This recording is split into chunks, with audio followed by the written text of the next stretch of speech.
Hi everybody, it's Janine over at SLOHappyVintage. Welcome. I am a jewelry collector, restorer, reseller, just a lover of jewelry really. I'm what I call an everyday collector. I like the thrill of the hunt. I like finding really cool things at moderate prices. Usually nothing over about $15 with a few exceptions here and there. I've got my coffee here, most important meal of the day. I'm kidding. Sort of. Anyway, let's turn the camera around and see what we found. So for starters, this one is a Coro Pegasus, and it's got really pretty blue, kind of blue AB rhinestones in there. Lovely design, in excellent condition, and I paid a whopping $10 for this one, which once again is a little bit more, but I was kind of on a roll that day. I also found this one. I don't believe this one is marked, but it is a nice earlier brooch, and this one was $12. I don't know if you can capture the brilliance on the camera, but it's just really pretty and a lovely design with these baguettes going around. And then this was kind of a sad find. I recognized it as potentially being Juliana, and when I got it, the pin was bent and the antenna were bent. And I did take a little bit of a chance on it because I wasn't positive. There are a lot of Juliana knockoffs or lookalikes, and it's looking like this is a Juliana piece, but it is missing a collar of rhinestones that go around this stone right here. I went ahead and I fixed the pin back and I straightened the antenna. So I don't know. I mean, it's a cute little bug. Without that collar of rhinestones, I don't know what the value on this would be. We'll see. I may just keep it in my Juliana collection just for fun because I don't have one of these bugs. So I paid $12 for this one as well. This necklace right here is Trifari. And at first glance, I could tell it was a nicer Trifari. All Trifari, even all crown Trifari, are not created equal. So when you look at the construction of this, you can see it's got some layers to it. It's got pieces that are separately crafted and then joined together. This flower right here is attached with a screw rather than just being glued or formed all as one piece. It's got multiple layers of these little stamen kind of pop out. They don't tremble or anything. They are stationary, but I don't know if you can see the detail on that. The chain itself is very well crafted. Here is the little crown mark, the Trifari mark. And then on the other side, it just says COPR, which is an early copyright, kind of like a copyright pending sign. It was $25, which is more than I normally spend on any one piece. The comps on this necklace are running in the hundreds, so I'm pretty excited to find that one. And then at that same antique store was this bracelet. $12 is kind of the limit on what I would buy something like this for. These are glass little intaglios, and it's got a crest, kind of a pressed metal intaglio there. It's a book chain bracelet. I've seen some comps on this for, $80, $60, $80, but I just loved it. It's very reminiscent of one of my favorite design companies, which is Florenza. I don't think this is attributed to Florenza, but it's not marked. I am going to do some more research on that. I may just keep that. It's a really pretty bracelet. Let's get into my $3 finds. This is probably my favorite place to spend time looking for stuff because I can always find really cool things for next to nothing.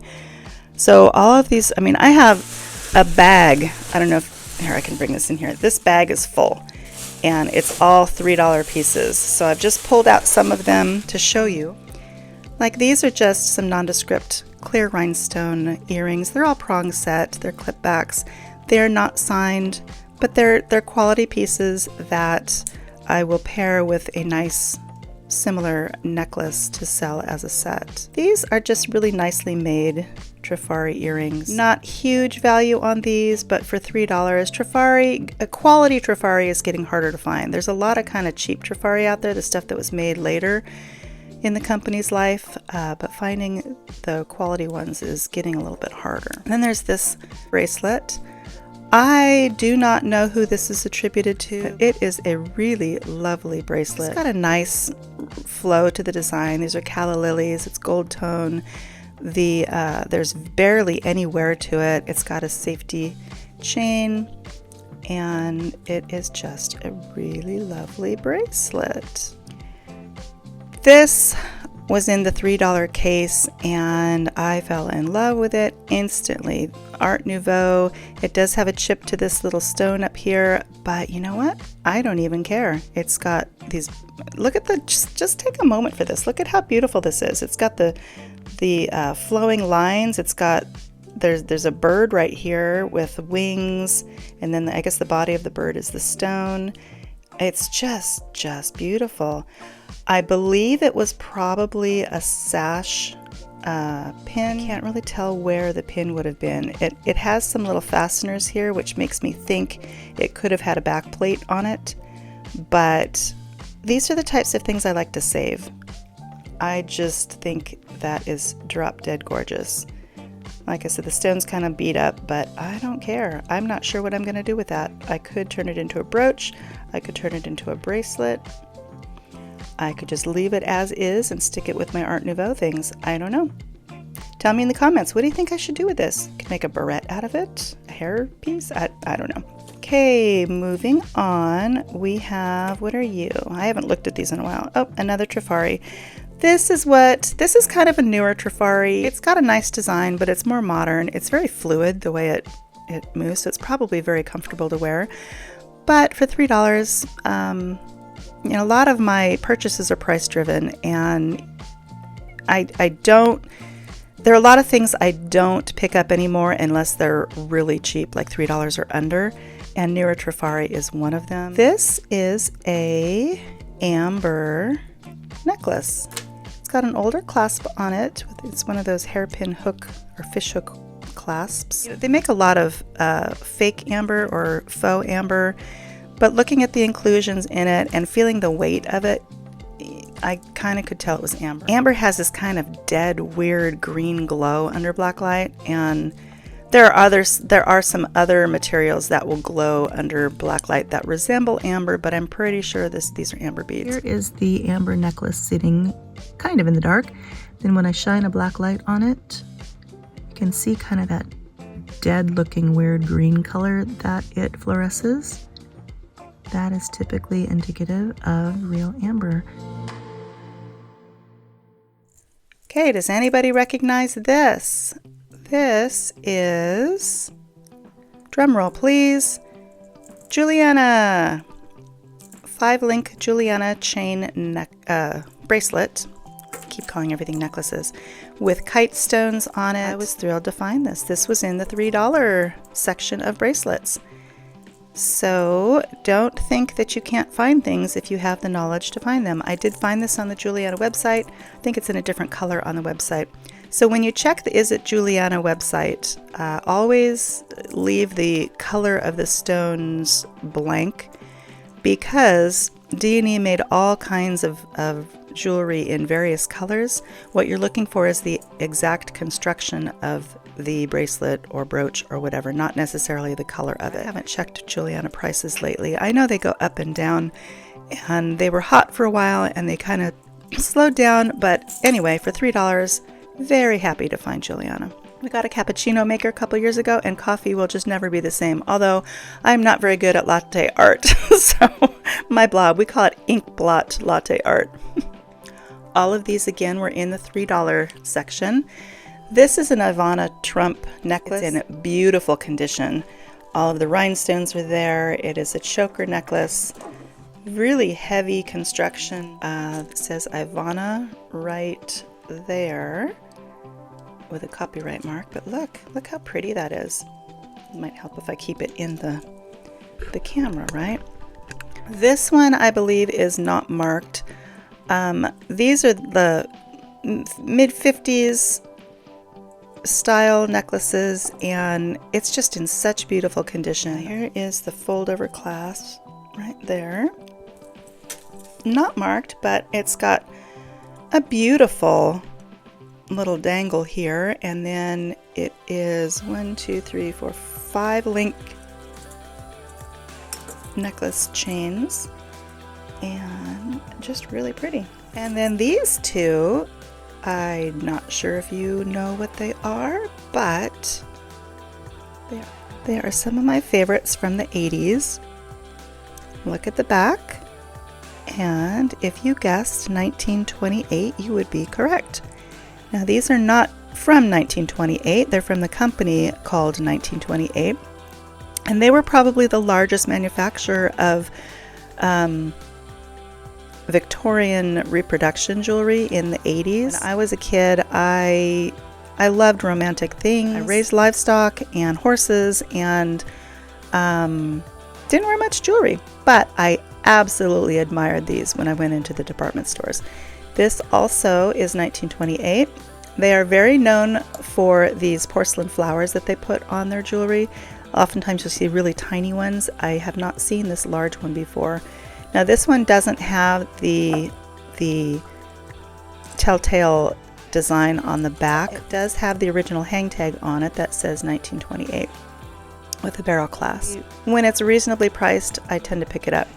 I would have expected to pay more like $12 for these pieces, just because of how pretty they are. I can show you some other 1928 pieces that are more in line with the $3 or $4 range, but I was very, very excited to find these.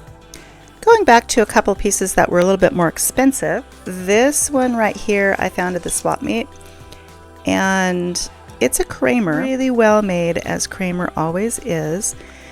But the funny thing about Kramer, I paid $20 for this, and it's really not worth that much more. I mean, it's got a lot going for it with the 7 rows and the safety chain, but I really would have thought Kramer would sell higher. At least at this point in time, Kramer doesn't have as much value as, say, Eisenberg or Weiss or any of those companies. I'm hoping it will eventually go up, and I'm gonna get my money back out of this. Clearly it's worth 20. I could probably double or triple my money, but I'm not sure right now how in demand Kramer is. So I wouldn't call that a mistake, because once again, these pieces are getting harder and harder to find. Quality, there are no dead stones, they're all prong set, they're really beautifully made. So I'll just put that with my Kramers and hang on to it for a little while. Then I have this celluloid clamper bracelet in very good condition, not missing any stones. These actually have some value to them. This one's pretty small, so if somebody has a very small wrist, this would be perfect for them.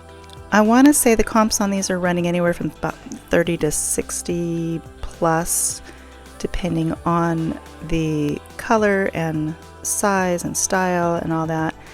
This one needs a little bit of adjustment in the hinge, but I have a couple of these and a couple of just bangles, and I would like to get those listed pretty soon. Found some Art Nouveau cufflinks. I don't know if these are button stays or cufflinks. I think they're cufflinks. I love the pink stones. I love the delicacy of this. Looks like a poppy coming up. So Art Nouveau, so beautiful. And I hear a lot of people are turning these into earrings, but I just kind of like to keep things the way they are. This was the style of the day. They're probably gold filled, looking like this part is at least gold filled. This might just have a gold wash on it. This is an older brooch with a cameo on it. Now, I have not cleaned this and I have not tested it. I don't know what this is made out of, if it's just plastic or what. So we're going to test it right now. I don't know if it's Bakelite. We will find out though. This is Simichrome, and it is a metal polish used to test Bakelite. You can also use 409, and you can also use a baking soda paste. So what you need to do is take your item, and then you're going to rub it with the Simichrome, and if it turns out to be an orangey kind of cigarette looking color, it's going to be Bakelite. This is not turning any color, so it's not Bakelite. So once again, I do not know what this is made out of. Could just be plastic. It looked older. It looks like the pin has been replaced because there's lots of crusty glue on it. But I just thought it was pretty, and it was $12. So maybe nothing special, but it looks like a piece of old morning jewelry, and I will put it with my morning jewelry. I believe this is a like 40s, 50s era brooch. It is sterling, nice rhinestones. If I remember correctly, this brand, whoever it is, I'll try to flash it on the screen if I can remember. It doesn't sell that great, but once again, it was $3. And sometimes you have to pay to learn, and I will hang on to this and maybe put it for a sale here or there and see if it gets any interest. If not, I'll just throw it into my collection of that time period jewelry and give it some time. This was in, well, all of these are $3, so I'm not going to keep saying, well, this is $3, this is $3, because they're all $3. I'll let you know if there's any change. This one is, I thought you were marked. Yes, it's an older Monet, and it's got these lovely brushed gold chains. They're very chunky, they're textured, and I ran some comps on this, and the last one of these necklaces sold over $100. So older Monet is selling, and chunky chains are still selling. I don't know who this is. It looks like Avon or Sarah Coventry or something, but I bought it for the chain because I like these chains to put pendants on to make a necklace out of. It's long enough to make two shorter necklaces with, so that will go into my harvest pile. It's got faux pearls on it, but they have a really nice luster to them. And here is a necklace that I have sold a couple of times. It's just a nice double link chunky chain. This is a bit of a mystery. It is Asian. It's got hand painted beads. I don't know what the beads are of. It'd be, oh, there's, I don't know if that's a guitar. I don't know if that's plants, mountains, a lake. This is a plant. I believe this is lapis. I believe this is coral. But I don't know much about this necklace. But it was interesting, and $3, and one that I will learn about. Same with this one. This one has got some, they look like Murano glass beads. They've got the adventurine gold flecking in them. I wouldn't call these wedding cake beads or well, they could lampwork beads. I'm not sure. I'm not sure how broad the definition of lampwork goes. But it was a pretty necklace, and it was $3. Oops, I said I wasn't going to say that anymore. It was, you know how much. This is a reverse carved and painted square dancing necklace. There are a few, I think all the stones are there, but there are a few that have discolored a little bit. Oh wait, no, I think this might be missing a couple stones up here. Is it? No, they're all there. So, not something I would normally pick up. It's not marked. It's a cute little necklace though. I've seen them online. They don't sell for a huge amount, but they sell for more than $3, so we're good. Okay, here's another one that needs some research. There are some of these online. This is made in Mexico. It says Mexico on it. There is a specific designer that I've seen these attributed to. I can't tell for sure if this is from that designer, but that is going to warrant some more research. That lovely kind of Mayan Aztec. What do we have in here? It's been a while since I've looked at all these things, so you are kind of seeing them along with me. Okay, $3 bin. We have some black and clear rhinestone glitzy 50s, 60s earrings. We have some Sarah Coventry. Now I said I don't normally buy Sarah Coventry unless They are pretty spectacular or pretty cheap. And I love roses, and the design on these, they're in such glorious condition, and the design on these warranted me taking them home for $3. If I saw these for $5, $6, I wouldn't buy them, but for $3, sure, why not? It's only a couple dollars difference, but it's all good. Oh, this one is this the one? This is the one, Miriam Haskell. Oh, I've got two here, sorry. This is a Miriam Haskell necklace, little choker necklace. It is milk glass. It's very plain for a Miriam Haskell, but I like it. Now it does need to be cleaned a little bit. A lot of Miriam Haskell and Hattie Carnegie's are going to have a lot of verdigris on them. I'm not sure why. I don't know if it's the metal that they use or the age or what. But when you see those designers, typically they have a lot of verdigris. This one looks like it has a little bit on some of the bead caps, but not bad. I'm gonna have to clean these pretty well. This one I can actually put in the sonic cleaner. I've learned that the sonic cleaner does a pretty good job with verdigris as long as there's nothing that can be damaged in it, and I don't see anything in here. There's no foil back stones or any pearls that would be damaged. This is just metal and glass, so it should clean up in there pretty well. So keep an eye out. I mean, I do go to the store quite often, and I have found Schiaparelli, I found Miriam Haskell, I think I even found some Hattie Carnegie in the $3 section. This one is just a made in Japan milk glass necklace. Now, the made in Japan, made in Taiwan, West German, all those, if they are plastic, I don't pick them up anymore. If they're glass, I often will, especially for $3. These, I believe, are glass, but they could be quartz or jadeite, and they've got little tiny cloisonne beads on them as well. So that I need to figure out. They're very heavy. They kind of feel like glass, but they could be a stone. This is another Jewel Cade necklace. I have had luck in the past selling Jewel Cade. She makes fun things. I like her style. This is a very chunky ball chain necklace with these cute little pendants on them. I don't know if that's a real pearl or not. No, just a faux pearl. This, I'm not sure of why I got this, other than the fact that it felt really old and the quality of the beadwork is quite lovely. I don't know the age on this.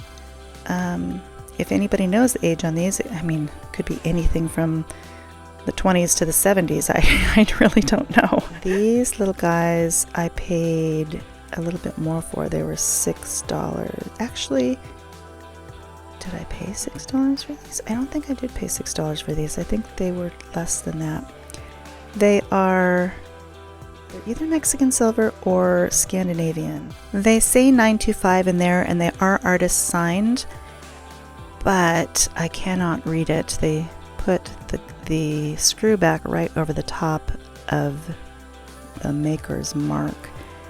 So my thought is that they're probably Scandinavian, Danish, something like that. They're more modernist looking rather than Mexican, but I'm going to have to put them on a couple of groups and see if I can figure that out a little bit better.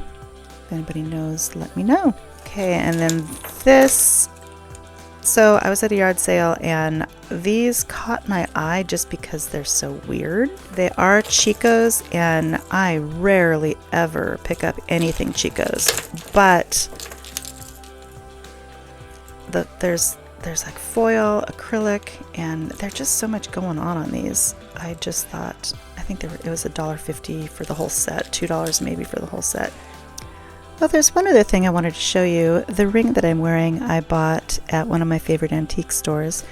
It is not marked, and I haven't tested it yet for silver. I don't think it's silver. It looks more stainless, but I will test it. But anyway, it's a spinner ring, and I believe this is Moon Glow lucite, and I'm not sure, this just looks like slag glass, and it's just so unusual. And once again, I love hearts, so I just had to get that little spinner ring. I think I'm going to end this video here. This is going to be a preview of the next haul video. These are the $5 to $10 items that I found, and there's some really cool things in here, so I can't wait to show you those. But this video is getting kind of long. Most all of these things will be for sale. There are a few things that I'm going to be keeping. Anyway, signing off for today. Once again, if you see something that you want to own in these videos, please drop me an email at SLOHappyVintage@AOL.com. As always, thank you so much for watching. I really appreciate each and every one of you for tuning in, and if you have a chance, please hit the thumbs up on the video, so that will help the algorithm get my little videos into more people's homes. Okay, have a great rest of your day, and I'll see you in the next video.